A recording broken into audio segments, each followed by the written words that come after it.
विध्वंस, बर्बादी और एक प्रहार के बाद दूसरा प्रहार। न इजराइल रुकने वाला है, न इजराइल को कोई रोक पाएगा और इसी तरह गाजा और हमास इतिहास में दर्ज हो जाएंगे। 7 अक्टूबर को हमास ने जो कुछ किया उसे पूरी दुनिया ने देखा और अब जो कुछ इजराइल कर रहा है उसे भी पूरी दुनिया देख रही है। ऐसे में ये तय माना जा रहा है कि हमास के कुकर्मों की सजा फिलिस्तीन के लोग भी भुगतेंगे। गाजा पट्टी का एक बहुत बड़ा इलाका पूरी तरह से मलबे में तब्दील हो चुका है। And today the body bags, many body bags were evacuated from that kibbutz, including those of children and including those of babies. And we got very, very disturbing reports of that came from the ground that there were babies that had been beheaded. America पहले दिन से ही खुलकर Israel का साथ देने का ऐलान कर चुका था और काफी हद तक इजराइल के साथ अमेरिका खड़ा भी नजर आया। लेकिन आपको जानकर हैरानी होगी कि अमेरिका इस वक्त खुद गोला बारूद के संकट से घिरा हुआ है।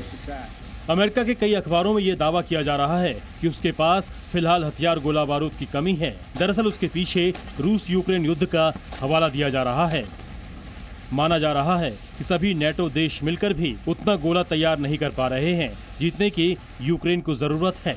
यूक्रेनी सेना हर रोज 10,000 से ज्यादा गोले दागने की क्षमता रखती है, जबकि गोले की कमी की वजह से यूक्रेनी सेना महज 6,000 गोले ही दाग पा रही है। मतलब महीने में 1,80,000 तोप के गोलों की जरूरत तो सिर्फ यूक्रेन को है। गोला बारूद की कमी पर अमेरिका ने सितंबर में कहा था कि तोपों के गोले बनाने की क्षमता को तेजी से बढ़ाया जा रहा है। अमेरिका का लक्ष्य 2025 तक हर महीने 1 लाख तोप के गोले बनाने का है। साफ है कि यूक्रेन हर महीने जितने गोले दाग रहा है उससे 80,000 कम गोले का उत्पादन अमेरिका कर रहा है। ऐसे में सवाल उठता है कि अगर हमास इजराइल जंग के बीच अगर अमेरिका गोला बारूद की सप्लाई यूक्रेन को जारी रखता है तो इससे इजराइल की सेना के लिए परेशानी बढ़ सकती है।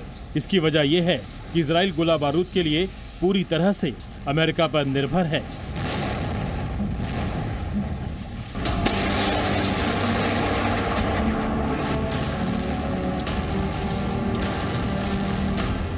इधर इजराइल पूरी तरह से गाजा को नेस्तनाबूद करने में जुटा हुआ है, लेकिन लेबनान से हिजबुल्लाह के हमले का खतरा भी तेजी से बढ़ता जा रहा है। इस बीच हमास की नई चेतावनी ने इजराइल की चिंता को बढ़ा दिया है। हमास ने साफ कर दिया है कि अगर अब गाजा पर बमबारी होगी तो इसके भयानक परिणाम सामने आएंगे। वहीं हिजबुल्लाह भी बीते दिनों 3 ठिकानों से इजराइल पर गोले दाग रहा है। हिजबुल्लाह के हमले के जवाब में इजराइल ने भी लेबनान की ओर दर्जनों मिसाइल दागी। माना जा रहा है कि हिजबुल्लाह के पास 10,000 से घातक खतरनाक मिसाइलें हैं। ऐसे वक्त में अगर हिजबुल्लाह इन मिसाइलों का इस्तेमाल इजराइल के खिलाफ करता है तो कम से कम इससे ज्यादा मिसाइलों का इस्तेमाल इजराइल को अपने बचाव में करना होगा। इस स्थिति में इजराइल को मदद कर पाना इस वक्त अमेरिका के लिए भी मुश्किल हो सकता है, क्योंकि वो खुद ही पहले से गोला बारूद की कमी के संकट से जूझ रहा है। हालांकि अमेरिका इस कमी के बाद भी इजराइल के साथ खड़े रहने के लिए तत्पर नजर आ रहा है।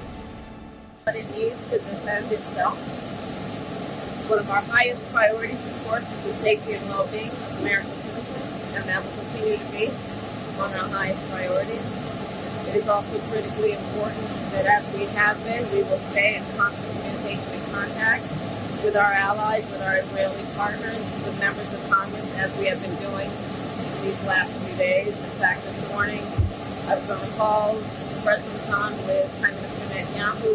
It's now one of many calls that have taken. युद्ध के मंजर के बीच अमेरिका के विदेश मंत्री एंटनी ब्लिंकन खुद इजराइल की राजधानी तेल अवीव पहुंच चुके हैं। तेल अवीव में उन्होंने साफ कर दिया कि हर हाल में अमेरिका इजराइल के साथ खड़ा है और राष्ट्रपति जो बाइडेन आतंक के खिलाफ इजराइल की हर संभव मदद करेंगे। Simple and clear message on behalf of the President of the United States and on behalf of the American people, and that is that the United States has Israel's back. We have the back of the Israeli people. We have their back today. We'll have it tomorrow. We will have it every day. We stand resolutely against terrorism. We've seen the almost undescribable acts committed by Hamas against Israeli men, women, and children. Every day, we're learning more. and it is simply heartbreaking. इधर Israel Iran को लेकर भी alert है। जंग में Iran की entry होने पर इजराइल के लिए मुश्किलें और ज्यादा बढ़ेंगी। ऐसे में इजराइल को बड़ी मात्रा में गोला बारूद की प्रॉपर सप्लाई जरूरी है। इजराइल को इस स्थिति का अंदाजा काफी पहले ही हो चुका था, लिहाजा इजराइल ने भी इसी साल अगस्त में अल्बिट सिस्टम नाम की कंपनी को 155 mm के 10 लाख गोलों का ऑर्डर दिया था। इसके अलावा सरकार ने M3107 A3 तोप के गोले को खरीदने का फैसला लिया। जाहिर है हमास के साथ साथ हिजबुल्लाह और ईरान भी इजराइल के लिए बड़ा संकट बन सकते हैं। लिहाजा अब की स्थिति में अगर इजराइल को अपनी जीत मुकम्मल करनी है तो उसे पूरी तरह से अमेरिका पर निर्भर रहना पड़ेगा। लेकिन जब एक तरफ से अमेरिका खुद ही गोला बारूद के संकट से जूझ रहा है तो बड़ा सवाल यही खड़ा हो रहा है कि आखिर मदद के लिए इजराइल अब कहां जाएगा। ब्यूरो रिपोर्ट, जी मीडिया। जी न्यूज़।